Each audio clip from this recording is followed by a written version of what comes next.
The most recent update regarding Dragon Ball Xenoverse 2 Future Saga Chapter 4 actually says there's only going to be one playable character in this update. And seeing as how we usually have less playable characters than we normally get, if this leak actually remains true, does that mean we'll be getting plenty more quality of life in other ways, such as more free super attacks, more unique super attacks from other characters, more custom partner characterization, and even multiple Awoken skills in one singular DLC?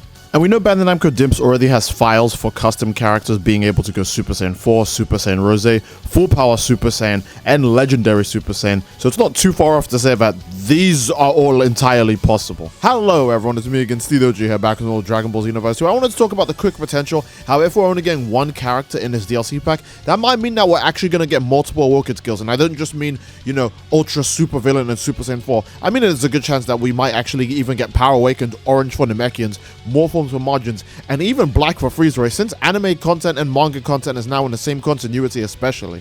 Usually we get our transformations in much bigger DLC releases. A good example is Super Pack 4 was like the original like DLC pack, right? We got Super Saiyan Blue at the end of that, and Super Pack 4 obviously not only came with Vegeta Blue and Fuse Zamasu, but came with a new stage and a new story mission, which was like the whole Goku Black Saga as like just the story mode in general. So obviously we're gonna get Super Saiyan Blue during, you know, DLC 4, because that's like a big moment. Next thing we got was actually Evolution Blue. They didn't give us Super Saiyan God right away, even though the next thing they did was basically Dragon Ball Super Broly and the Tournament of Power, but whatever, man.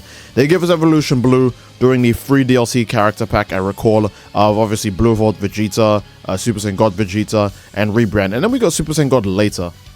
Basically, like, all the way in, like, DLC 12, that's when we got Super Saiyan God. That's the DLC with Full Power Jiren, Base Gogeta, and Caulifla and Kale as playable characters. So, that's quite a way away, but that's also a DLC pack that has, like, you know, again, a lot of characters in it.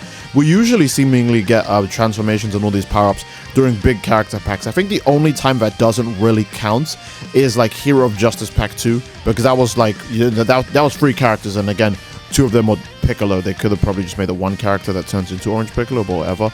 And that's when we got Beast, right? So that's probably the smallest DLC pack that we've ever like had a character playable in. Because after that, we got Ultra Instinct in, by the way, wow, Beast and Ultra Instinct one DLC away, like back to back. That's actually like kind of legendary. Getting Ultra Instinct in the same DLC pack as we got 5 characters was just absolutely monumental. It's just completely insane.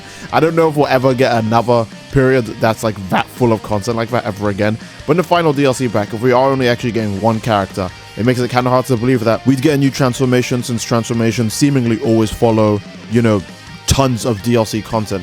But I do think if they actually only go ahead of one DLC like playable character, I don't think that they actually will, but if they do, most likely they will give out an Awoken skill as well for it. And by an Awoken skill, I mean probably multiple, since they know people are really big on Awoken skills, and there's still a ton in the game that aren't actually in the game, especially again the unique transformations for Namekians, which is Power Awakened and Orange. Obviously a true golden form would probably be beneficial at some point, and then alongside black form, but that's more manga specific. I'll probably save that for Xenoverse 3 DLC. That's how far ahead that's gonna be. You got like the 100% max power modes that like all the Earthlings or even just anyone in Dragon Ball uses, where they just become super buff in general. And it's not like that'd be too crazy for Xenoverse 2 to implement. There's a lot of features in the game that, again, force changes on you. A good example is Beast forcing your hair. They've also got Super Saiyan 4, which is probably one of the easiest you can get away with adding in this game, especially because Breakers has already done all the work when it comes to the physics for Super Saiyan 4. Not kidding. Breakers might be ending soon, but at least it has an actual Super Saiyan 4 custom characterization in it. Like, you can turn Super Saiyan 4 and your character's features like are applied in his hair physics, and the hairstyle of the Super Saiyan 4 is different. I think all of that is still completely insane, by the way, but that was, again, Breakers. You guys know, if you watched my previous videos, Breakers was supposed to be the original Xenoverse 3. It was supposed to release in 2022, but they obviously delayed it, and they made this weird spin-off game instead. So that's just a really funny, interesting story. Like, when you actually like have the full picture, that's just so funny that that game was supposed to be Xenoverse 3 and it wasn't, so they just made it like this instead. Like, I just think that's really, really funny. Which reminds me, that's a little off topic, but that's the reason why we have unique models in Breakers that don't exist in the previous game. Because Second Form Cell was supposed to, you know, obviously, Second Form Cell is literally in Xenoverse 2, but you can't play as him, you can only fight him. That's so stupid. Second Form Cell was supposed to obviously release in Xenoverse 3, and alongside Second Form Frieza and Third Form Frieza, since their models are only in Breakers, not in Xenoverse 2. Weird. And then you also have the updated Goku Black model. You also have the updated DBS Broly models, as well as the other two forms. You have Raffle Mode Broly and Super Saiyan Broly, which obviously later came to Xenoverse 2. Much later came to Xenoverse 2, by the way. Then you have, like that's how you know the Ginyu Force was rushed, by the way, because all of them were already playable. There's nothing new. They were literally just made for like padding and like for filler.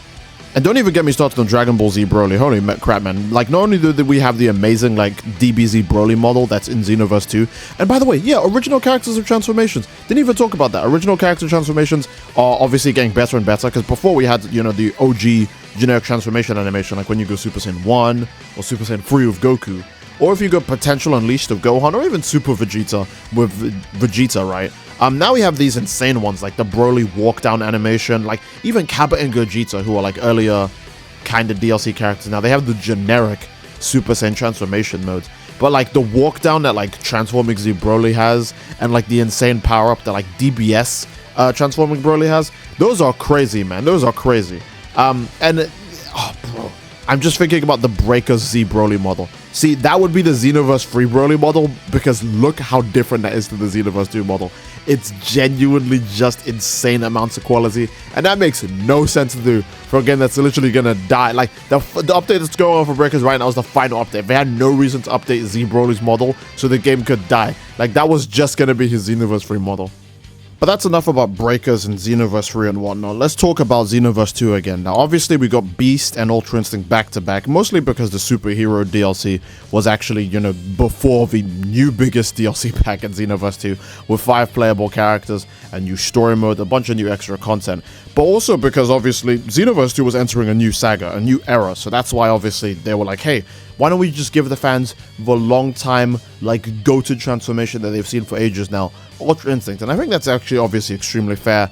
Obviously, they couldn't, like, hold off or tease it for much longer, especially because, you know, they weren't going to make Xenoverse 3 anymore. They were going to make Breakers releasing soon. So it's like, we can't just hold off Ultra Instinct for, like, a potential Xenoverse 3 gameplay trailer or something. We have to just give it to them now. And it's like, okay, yeah, that's fair.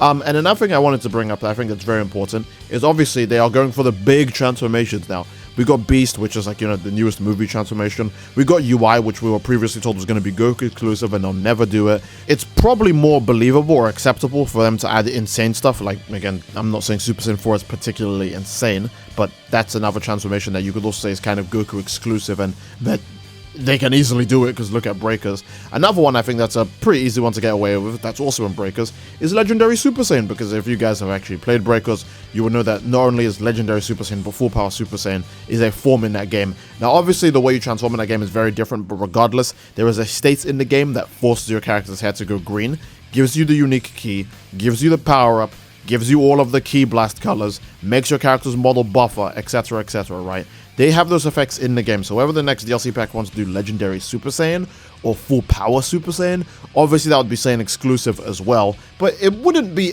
absurd to think. Again, I want to remind you guys that Transforming Z Broly, both Transforming Brolys actually, are the two most recent Transforming DLC characters, and they both are the Legendary Super Saiyan and the Full Power Super Saiyan, so I don't think it's too crazy to assume that Xenoverse is kind of looking for a way to slide that transformation further into the relevancy of Dragon Ball, especially because Broly isn't really going to do a lot too much throughout the rest of Dragon Ball. Even in the Moro arc and the Granola arc, there's not a lot for Broly to do, so the last chance to make his forms really marketable would be when they sell him as a DLC again, which isn't possible because they've already done that multiple times now. It would be to most likely sell his transformation, which would work because, again, most of the player base for Xenoverse is Saiyans. And I think that's a pretty good place to end the video, guys. I do hope you guys enjoyed the video. Let me know what you think in the comment section down below. I want to talk more about Power Awaken and Orange, but the only way I would do that transformation personally is by making it a 2-stage transformation, kind of like Super Vegeta, where there's a stage 1 and there's a stage 2. That's the way I would do it. I also wanted to talk about a potential God of Destruction form, not exactly Ultra Ego, but God of Destruction in general, because there's a lot of evidence that Bandai Namco Dimps want to do that for this game, but I think I'll save that for its own separate video. So that'll be it. I do love you all. I hope you enjoyed it, and I will see you fellas all next time. Please leave a like, don't forget to subscribe to greatly support the channel, leave a comment down below as what you'd like to see next. I love you all, I hope you enjoyed it, and I'll see you all next time. Take care and peace, bye bye.